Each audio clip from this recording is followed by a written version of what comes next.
Clasificación A. Apto para todo público. Educa TV.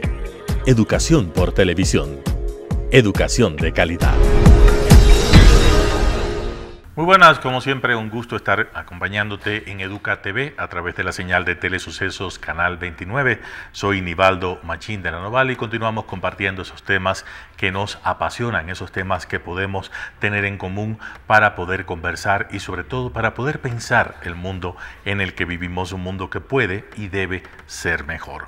Estamos hablando de temas de comunicación. Ayer revisábamos en nuestro programa los modelos primarios sobre los cuales se estableció el proceso de comunicación o se estableció un estudio sistemático del proceso de comunicación en aras de lograr mayor eficiencia, pensándolo solamente como un proceso tecnológico.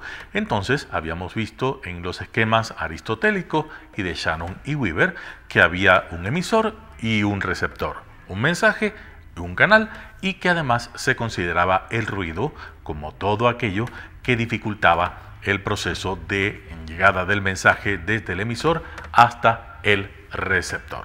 Por eso, la amiga María Luz Coloma, desde la parroquia de Iñaquito, en Quito, nos pregunta, bueno, porque hablábamos ayer de que la publicidad no solamente funciona desde el punto de vista de una sola dirección, porque siempre la persona tiene la posibilidad de elegir. Ella nos decía, ¿cómo es posible entonces que se siga invirtiendo tanto dinero en publicidad si no es eficiente?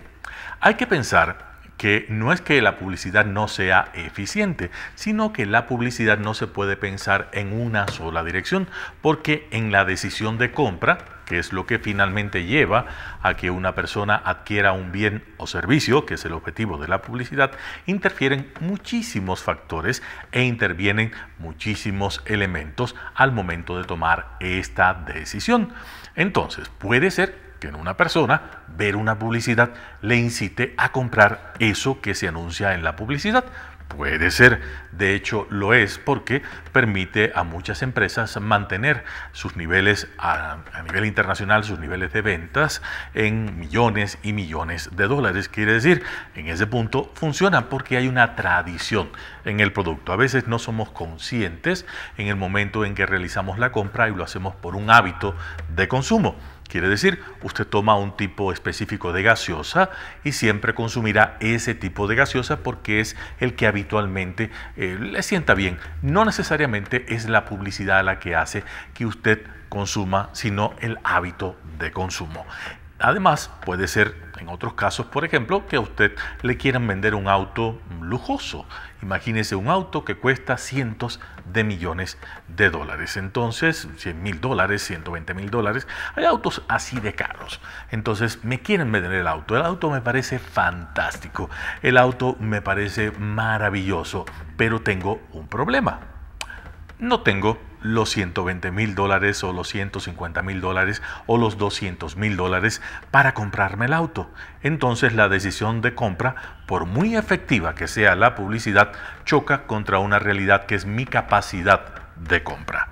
Por eso la publicidad finalmente ahí no funciona. Aunque genere el deseo de tener el auto, la realidad me impide hacerlo.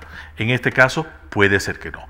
En otros casos las publicidades pueden ser ofensivas o molestas para las personas o totalmente intrascendentes porque el producto no se ajusta, no me gusta, no satisface ninguna de mis necesidades. Recuerda que siempre que te venden algo es porque va a satisfacer alguna necesidad que tú tienes. Entonces es, por ejemplo, un jabón, un champú, un desodorante, un aceite, una margarina. Tú la comprarías solamente si se ajusta a lo que a ti te gusta. No importa la publicidad. Y puede ser que veas todos los días la misma publicidad, pero si ese producto en tu experiencia ha resultado poco gratificante, entonces simplemente no comprarás aunque haya toda la publicidad del mundo a tu alrededor. La decisión de compra siempre es tuya. Y es ahí donde yo hablaba, mi querida amiga María Luz Colomá, sobre la eficiencia de la publicidad, porque pensar que porque yo emito un mensaje publicitario, este mensaje va a redundar en que todas las personas que vean dicho mensaje van a comprar ese bien o servicio, sería totalmente falaz. Yo finalmente tendría la decisión de no quiero, no me gusta, no me atrae, no me satisface, o la publicidad me resulta molesta, me resulta agraviante, o cualquier otro elemento que podría desviar la intención del mensaje. Entonces, en ese punto, la publicidad no se puede pensar en una sola dirección, porque siempre hay otra posibilidad, que es la respuesta del consumidor: compra o no compra. Y esa es la respuesta básica hacia el producto, el bien o el servicio. Hay que diferenciar en esto la publicidad de la propaganda. Son dos cosas diferentes. En la propaganda se venden ideas, se venden preceptos, se venden postulados de carácter ideológico, político, religioso. Esa es la propaganda. Uno no compra nada. Adquiere una idea, un punto de vista, una cosmovisión, una creencia, o refuerza las que ya tiene. Entonces, esa es la diferencia. Cuando yo veo una publicidad política en época de elecciones, eso es propaganda. Y en ese caso tampoco funciona de manera unidireccional, porque yo finalmente decidiré si voto o no por ese candidato, si esa idea me atrae o no, si esa idea se complementa o no con mis principios, con mis valores, con mis creencias. Entonces es importante tomar en cuenta esto. Y hablábamos entonces de esa posibilidad de la respuesta del consumidor, y tiene que ver con el tema que trataremos en el día de hoy. El tema tiene que ver con el otro esquema de comunicación, el esquema de Maxwell. Maxwell hizo, después de Shannon y Weaver, un perfeccionamiento del esquema de comunicación. Entonces, recuerdan que Shannon y Weaver teníamos el emisor, el mensaje, la codificación, el canal, el receptor, la decodificación y ese mismo mensaje. Además, había el ruido, que como proceso podía interferir o podía desgastar el proceso de la comunicación, dificultarlo, hacerlo más complejo. Bueno, Maxwell hace o toma en cuenta otro proceso, que es de lo que hablábamos, ese carácter activo de quien está del otro lado, de quien llaman receptor. Hay que pensarlo, porque receptor es el que recibe. Quiere decir, es como un recipiente. Simplemente yo lanzo el mensaje, llega y queda dentro de él. No tiene ninguna posibilidad de escapar de ese mensaje. ¿Es eso cierto? Todos los mensajes que usted recibe en la publicidad todos los días le hacen correr inmediatamente al supermercado, a la bodega o a la tienda a buscar ese producto que le acaban de promocionar. Usted compra todo lo que ve en la televisión, todo lo que le dicen que es bueno, bonito, barato, lo que sea. ¿Lo hace? No, evidentemente no. Hay otros elementos que determinan que usted tome una decisión. Quiere decir, usted genera una respuesta. La respuesta puede ser tan sencilla como que la publicidad no le gusta y usted cambia el canal, apaga la radio, se pone a escuchar música, saca un libro, ve una película. Esas son respuestas que no necesariamente conllevan a que el que hizo el mensaje se entere de cuál es su respuesta. Simplemente lo verá después en los balances de ventas, verá si vendió más, si vendió menos, si no vendió nada, si tiene que retirar el producto de las perchas, y entonces mediría la eficiencia de su mensaje, de su campaña, en cuanto a volumen de ventas. Pero, en principio, siempre hay una respuesta. Puede ser esta tan sencilla como no me interesa y cambio el canal, de lo cual no se enterará la agencia de publicidad ni la empresa que la contrató, o puede ser algo un poco más activo, ahora que estamos en época de redes sociales, donde todo el mundo tiene la posibilidad de lanzar ideas, opiniones, y de hecho parece que todo el mundo se viera obligado a tener una opinión sobre todas las cosas y además compartirla, publicitarla y mostrarla en las redes sociales. Entonces las personas podrían dar una respuesta incluso más efectiva si el mensaje es ofensivo, si el mensaje resulta, por ejemplo, sexista, machista, xenofóbico, homofóbico o cualquier otro elemento que vaya en contra de los preceptos morales, religiosos, de las creencias de alguna persona, esta persona puede hacerlo públicamente, mostrar su rechazo, mostrar su respuesta públicamente. Decir, me parece que este mensaje no es apropiado. Hace poco la empresa McDonald's tuvo que retirar una publicidad de su campaña que era de un niño huérfano. No sé si vieron la publicidad, si no pueden buscarla en las redes sociales. Un niño huérfano que conversaba con la mamá y él intentaba encontrar qué tenía él en común con su papá. Entonces la mamá finalmente llegaban a una cafetería de esta empresa que vende hamburguesas y la mamá le ve que el niño pide exactamente la misma hamburguesa, el mismo tipo de papas, la misma gaseosa. Entonces la mamá dice, eso es lo que tienes en común. Parecería una publicidad inocua, pero hay una asociación para niños huérfanos, para niños que están pasando el duelo por la pérdida de sus padres, y protestó ante la empresa. Lo hizo en las redes sociales, lo hizo con cartas, lo hizo público. Miles de personas sintieron que la publicidad era ofensiva para alguien que haya perdido un ser querido, y esa respuesta se hizo mucho más visible. La empresa públicamente tuvo que pedir disculpas por su publicidad. Entonces ahí vemos otro tipo de respuesta. Es una respuesta que sí recibe quien ha emitido el mensaje, la compañía se entera, la empresa publicitaria por supuesto también se entera y es llamada a capítulo por la compañía porque va a tener que pagar por una publicidad que finalmente no rindió sus réditos en el mercado y que también funcionó como un boomerang. Quiere decir, lo que podía haber sido positivo se regresa en contra de la empresa y deteriora su imagen corporativa.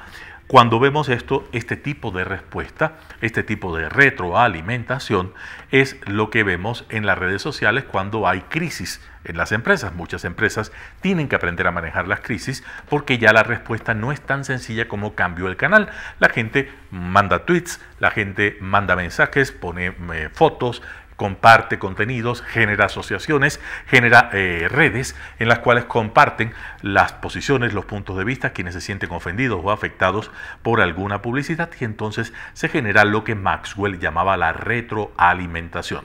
Entonces ya tenemos el esquema un poquito más complejo.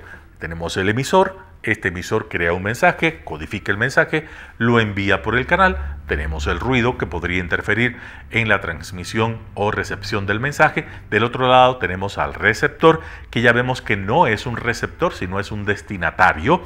Fíjense que hay un cambio porque ya no es pasivo, ya no solamente recibe el mensaje, sino que genera una respuesta. Entonces este destinatario del mensaje decodifica el mensaje y genera una retroalimentación. Esa retroalimentación la recibe quien ha enviado el mensaje. Es el proceso a la inversa. Quiere decir, del lado de allá se codificará otro mensaje y se enviará, y eso es lo que establece un diálogo activo en los medios de comunicación. Ya no se pueden pensar los medios desde el poder, desde quien tiene la idea, impone esa idea, tiene que ser creído, tiene que ser tomado en cuenta, sino que la gente tiene una lectura crítica y además muy democrática de los mensajes que aparecen en los medios de comunicación.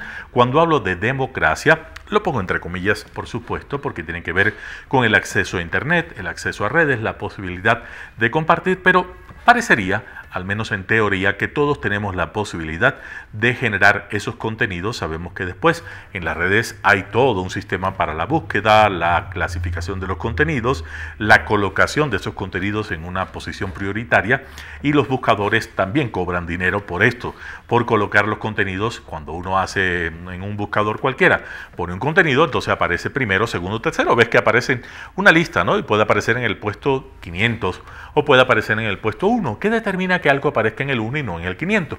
Bueno, ahí hay muchísimo dinero que se mueve. También hay otros criterios de búsqueda que hacen que los buscadores coloquen contenidos en una posición privilegiada o los coloquen al fondo de la cola, donde casi nadie los podría ver si no tienen la curiosidad de leer los 500 resultados de la búsqueda, que a veces son miles de resultados en pocos segundos. Entonces, la retroalimentación fue uno de los aportes de Maxwell, que complejizó un poco más el esquema de comunicación, al cual también habría que añadirle otro elemento, que es el marco social. Entonces, ¿qué es el marco social? Es el sitio, el momento, el lugar donde se desarrolla el proceso comunicacional. No es lo mismo que haya la comunicación en Inglaterra, en Londres, que haya una comunicación en el Himalaya, que haya una comunicación en el Cusco, Perú. Los lugares, los momentos, las personas que intervienen, las condiciones socioeconómicas determinan que el proceso comunicacional sea distinto.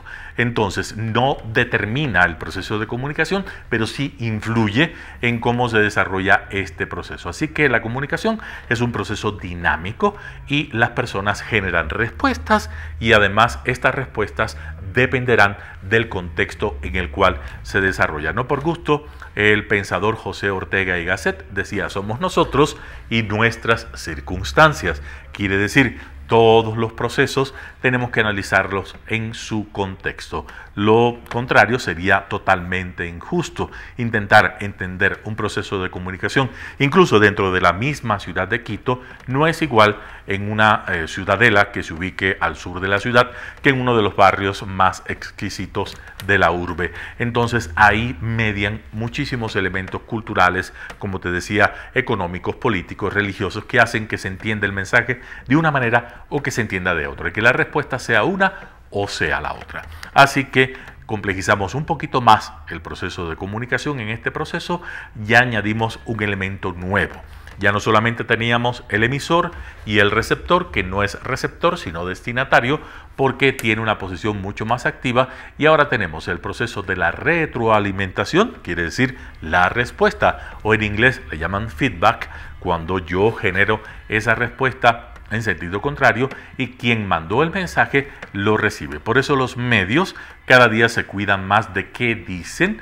Sus contenidos están sujetos no solamente al escrutinio legal, sino también al escrutinio ciudadano. Y las personas como usted o como yo podemos decir: esto está correcto, no está correcto, me sentí incómodo, y compartir con quien emite el mensaje mi postura y hacer que rectifique, o en este caso retire en algunos casos el mensaje si resulta totalmente pernicioso para algún segmento de la sociedad. Así que muchísimas gracias por haber estado conmigo en el día de hoy. Ha sido un placer, como siempre, conversar de temas importantes aquí en Educa TV, y mañana nos volveremos a encontrar, por supuesto, en esta misma señal, en Telesucesos, Canal 29. Soy Nivaldo Machín de la Noval y ha sido un placer haber estado contigo. Educa TV. Educación por televisión. Educación de calidad.